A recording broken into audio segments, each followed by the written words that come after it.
les mecs, les fans de Zoro sont jaloux de Sanji. Ah, je respecte. Non. Les fans de Zoro, franchement, il faut doser quand même. Parce que les gars, cachés, on va pas se mentir. Depuis la sortie du chapitre 1152 et du potentiel éveil du Haki des rois de Sanji, là, les mecs, c'est-à-dire les plus grands détracteurs de Sanji, c'est là que tu les vois aujourd'hui. Ce sont les fans de Zoro. Non. Je ne pensais pas que ça aurait été ça, les mecs. C'est-à-dire, les mecs, il faut voir le dévouement qu'ils ont pour nous prouver par A plus B que Sanji n'aura pas le HDR. Franchement, les mecs, au lieu d'être contents que l'équipage du chapeau de paille va devenir encore plus puissant, bah, vous êtes là pour prouver que Sanji n'aura pas le HDR. Les mecs, franchement, non, je m'attendais pas à ça. Ennemi du progrès, les gars. Ah là là là là là là. Non, c'est trop. C'est trop quand même. Bonjour à toutes et à tous, j'espère que vous allez bien, que tout se passe pour le mieux pour vous. Bienvenue sur la chaîne, je suis Animarium. Aujourd'hui, on se retrouve pour une nouvelle vidéo sur l'univers de One Piece. Et aujourd'hui, on se retrouve pour parler globalement, c'est-à-dire on va faire un bref retour sur le chapitre 1152 qui était exceptionnel. Et le chapitre 1152 de One Piece, pour moi, il y aura un avant et un après ce chapitre. Parce que les gars, on nous dévoile quand même dans ce chapitre le moyen le plus efficace pour vaincre les membres du gouvernement mondial. Et je vais pas faire plus de suspense que ça, je vous le donne en mille. Bah, c'est le Haki des rois. Et là, les mecs, souvenez-vous, j'avais déjà fait une vidéo à ce sujet où je donnais les potentiels moyens pour vaincre les membres du gouvernement mondial. Et j'avais cité le Haki des rois qui d'ailleurs était pour moi le favori. Bon, les gens nous avaient parlé de l'eau bénite là, bon, le métal sacré et tout ça.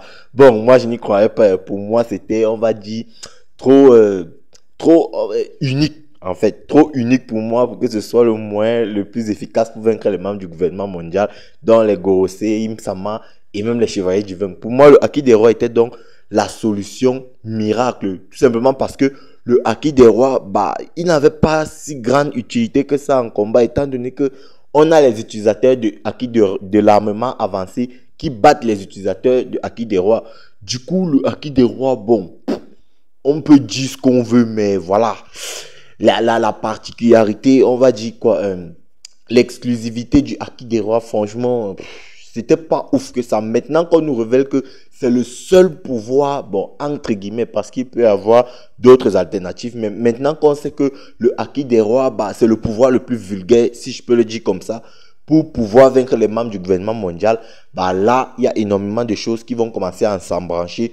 Donc, le nombre de personnages possédant ou maîtrisant le Haki des rois qui va commencer à se multiplier. Et je vous avais dit dans cette vidéo que pour moi, si c'était le Haki des rois qui permettait de vaincre les membres du gouvernement mondial, bah, Sanji obligatoirement doit avoir le Haki des rois. Parce que j'entends bien l'argument des fans de Zoro, c'est-à-dire par ricochet des anti-Sanji. De toute façon, c'est comme ça avec One Piece. Lorsqu'on est fan d'un personnage, bah, on est un peu un anti son rival, en fait. Un peu comme Shanks et Mihawk. Étant donné qu'il y a énormément de fans de Shanks, bah, ils sont tous complètement anti-Mihawk. Bref, on est habitué là, il n'y a pas de problème. Mais là, on peut remarquer que oui, les fans de Zoro sont très jaloux de Sanji parce que, les gars, il faut quand même se rendre compte du potentiel monstrueux et du power-up monstrueux, bon, du potentiel power-up monstrueux qui attend Sanji avec le HDR offensif. Parce que là, tu as un Sanji qui, en plus du exosquelette et de sa résistance au pair, tu vas encore ajouter à ça le Ifrit Jam plus le HDR offensif et le HDR offensif plus le HDO. Franchement, je comprends que ça puisse faire peur aux fans de Zoro parce que la marge de progression de Zoro n'est plus si grande que ça, étant donné que là, il se bat déjà avec le HDR offensif. Bon, moi, je l'ai dit, il y a encore les lames noires que Zoro doit développer. Donc, du coup, lui aussi, il a une grosse marge de progression. Mais le personnage de Sanji, bah, je comprends que la marge de progression de Sanji puisse faire peur aux fans de Zoro. Mais attention, les fans de Zoro, il faut bien vous mettre en tête quelque chose. Le problème, c'est que les deux personnages doivent évoluer plus ou moins à un même pied d'égalité. Parce qu'à mon avis, les mecs, là où le personnage de Sanji sur Onigashima a développé l'exosquelette et le Ifrit Jam qui était son power-up sur Onigashima et le power-up de Zoro, c'était le HDR avancé. Bah, le personnage de Sanji, lui, n'avait pas ce HDR avancé là. Et du coup, avec le HDR avancé qu'on va donner à Sanji, parce que je pense clairement que, oui, c'était clairement un foreshadowing pour nous dire que Sanji aura forcément le HDR avancé. Bah, la prochaine évolution de Zoro sera les lames noires. Comme ça, les lames noires vont compenser l'exosquelette et le Ifrit de Sanji Tandis que le HDR avancé de Zoro va aussi compenser le HDR avancé de Sanji. Pour moi, c'est juste d'une logique claire et implacable. Les deux personnages doivent évoluer plus ou moins sur un même pied d'égalité. Maintenant, je vous ai dit que ce qui me fait peur avec l'alternative selon laquelle c'est le HDR qui serait le pouvoir, on va dire, adéquat pour combattre les membres du gouvernement mondial, bah, c'est le fait que Oda va certainement rush sur le nombre de personnages capables de maîtriser le HDR avancé. Du coup, tu auras des personnages tels que Trafalgar, Waterloo, Sabo, peut-être même Eustace Captain Kidd. Après, bon, Kidd on l'a pas revu depuis. Est-ce qu'il est mort? Est-ce qu'il n'est pas mort? Ça, on n'en sait rien. Mais moi, j'en doute quand même fortement qu'il soit mort. Pour moi, il a été repêché. Et il est même possible que Kidd se soit déjà fait former par Gaban. Attention, on est sur Airbaf. On n'a pas encore revu Kidd. Mais il est possible que le mec, il se soit fait repêcher peut-être par autre.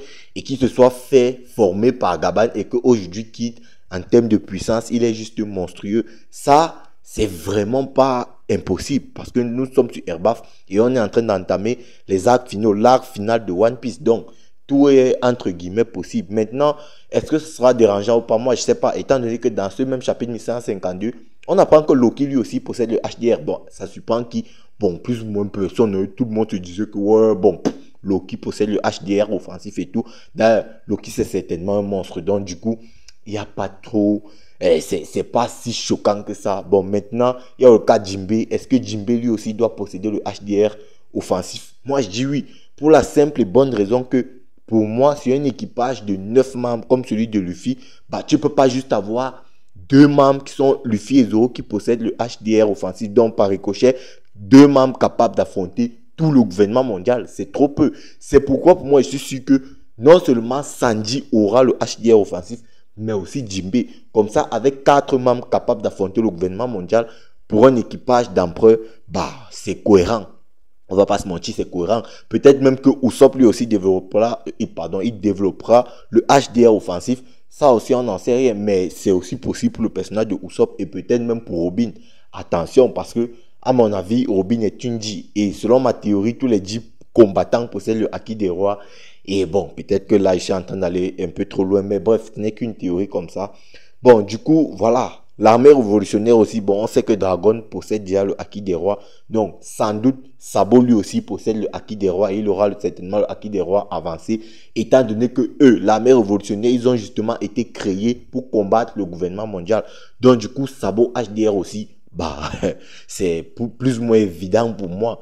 Maintenant, bon, on peut tirer 2-3 autres personnages par-ci, par-là, peut-être Crocodile et tout ça. Bon, là, voilà, c'est trop poussé loin dans les théories. Mais pour moi, les personnages sûrs et certains qu'ils auront le HDR offensif, étant donné qu'on sait que les ennemis finaux, c'est le gouvernement mondial, bah, tu as Sanji, tu as Trafalgar, tu as Sabo, peut-être Jinbe aussi. Bon, voilà, ces 4 personnages-là, je suis persuadé qu'ils auront le HDR offensif. Et vraiment, je comprends ce qui vous fait peur.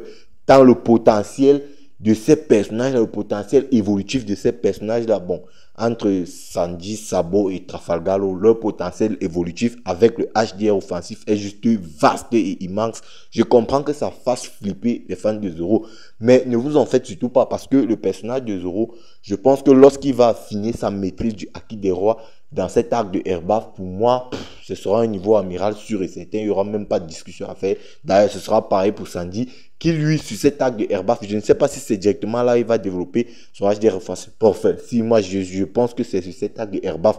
Donc, du coup, à la sortie de l'arc de Airbaf, pour moi, Zoro et Sandy auront le HDR offensif avec une certaine maîtrise et seront certainement niveau amiral confirmé. Là, il n'y aura plus aucun doute à avoir à ce sujet. Bon, en ce qui concerne leur puissance finale d'ici la fin de l'œuvre, il est certain que Zoro sera un bien meilleur utilisateur de toutes les formes de Haki, sauf peut-être le Haki de l'observation, que le personnage de Sanji, pour la simple et bonne raison que bah, là où le personnage de Sanji, il a plusieurs domaines de compétences, bah, pour Zoro, bah, ces domaines de compétences ne sont pas aussi diversifiés que ceux de Sanji. À mon avis, c'est clair là-dessus, même si Sanji obtient prochainement le Haki des rois avancé. Donc du coup, ça ne va absolument pas empiéter sur l'évolution du personnage de Roronoa Zoro. Les deux personnages auront toujours sensiblement la même puissance, à quelques détails près, étant donné que, à mon avis, bah, Zoro restera globalement supérieur à Sandy. Quand je dis supérieur à Sandy, c'est pas qu'il y aura un vrai écart. Pour moi, Zoro Sandy, c'est un extrême diff. Que les fans de Zoro l'acceptent ou pas, même si c'est évident que Zoro est plus puissant que Sandy. Mais quand je dis évident, c'est pas pour dire que c'est évident, Zoro gagne de façon facile. Non. Pour moi, quand je dis que c'est évident, c'est que tout le monde sait que Zoro, c'est le numéro 2 de l'équipage. Mais si un combat Zoro Sandy, c'est extrême diff. Là, que vous le voulez, non, c'est une réalité. Maintenant, voilà. Quand on pense au combo de Sandy avec le HDR avancé et tout, même pour Trafalgar, les gars, cette histoire me fait rêver. Imaginez-vous, Gamma Knife, Counter Shock, Room, L'onde de pension, tout ça avec le HDR avancé. Les gars, je suis en train de parler de Louboutin, il n'y a aucune mention faite sur le potentiel Aki de Roy et Trafalgar. Mais les mecs, imaginez-vous juste à quel point le personnage sera juste dingue. Donc, pour moi, Zoro, Sanji, Trafalgar, d'ici la fin de l'œuvre, ils auront certainement le niveau Yonko plus bon. Peut-être que d'ici la fin de l'œuvre, Zoro sera plus puissant que l'eau. Mais pour l'heure, je dis non, il n'est pas plus puissant que l'eau. Bon, peut-être que d'ici la fin de l'arc Erbaf, Zoro aura atteint le niveau de Trafalgar. Parce que pour moi, Trafalgar, il est supérieur à Zoro. Bon, même si les gens ne veulent pas l'accepter, mais bref. Mais pour moi, Trafalgar, c'est un niveau amiral, là où Zoro, c'est encore un niveau YC1. Bon, maintenant, on va essayer de parler vite fait de ce qui pourrait se passer après ce chapitre 1152, étant donné que bon, le chapitre 1152 ouvre sur le flashback du roi Harald. Bon, à mon avis, le flashback du roi Harald, bah, ça va englober, ça va même concerner le flashback de God Valley. J'espère, pour ne pas avoir assumé mon gage. Étant donné que les mecs, là où on prend le flashback du roi Harald, bon, si on voulait parler uniquement de ce qui s'est passé pendant sa mort, on allait uniquement se référer à ce qui s'est passé il y a 14 ans, bon, lors de sa mort, le jour de sa mort. Mais là, on est rentré il y a 109 ans dans le passé. Et lorsqu'on rentre il y a 109 ans dans le passé, ça veut dire que on va, comment dire, récapituler toutes les phases du roi Harald, toutes les phases importantes de la vie du roi Harald. Et à mon avis, étant donné qu'il y a énormément de mentions faites sur le personnage de Roxdick Zebek, en plus de ça, tu as Gaban, tu as aussi Shanks. Tous ces personnages-là ont un lien avec God Valley. Pour moi, bah, le flashback de Harald va nous dévoiler le flashback de God Valley. Et je pense que ça sera un long flashback. Ça ne sera pas un flashback de 8 chapitres. Non, je pense que ce sera le flashback le plus long de One Piece, étant donné que ça va aussi concerner le personnage de Shanks et ses potentiels affrontements avec Mihawk. Et voilà, ça va concerner, à mon avis, God Valley. Parce que pour moi, on est déjà à l'arc final. Et pour moi, il n'y a pas meilleur moment pour introduire le flashback de God Valley, ou en tout cas pour nous montrer le flashback de God Valley que maintenant, parce que je ne pense pas que quand on va entrer dans l'arc final, on aura encore le temps, parce que pour moi, le flashback de l'arc final sera le flashback du siècle oublié. Donc pour moi, je prie que ce soit God Valley, le flashback développé avec le personnage du roi Harald. Ça sera juste magnifique.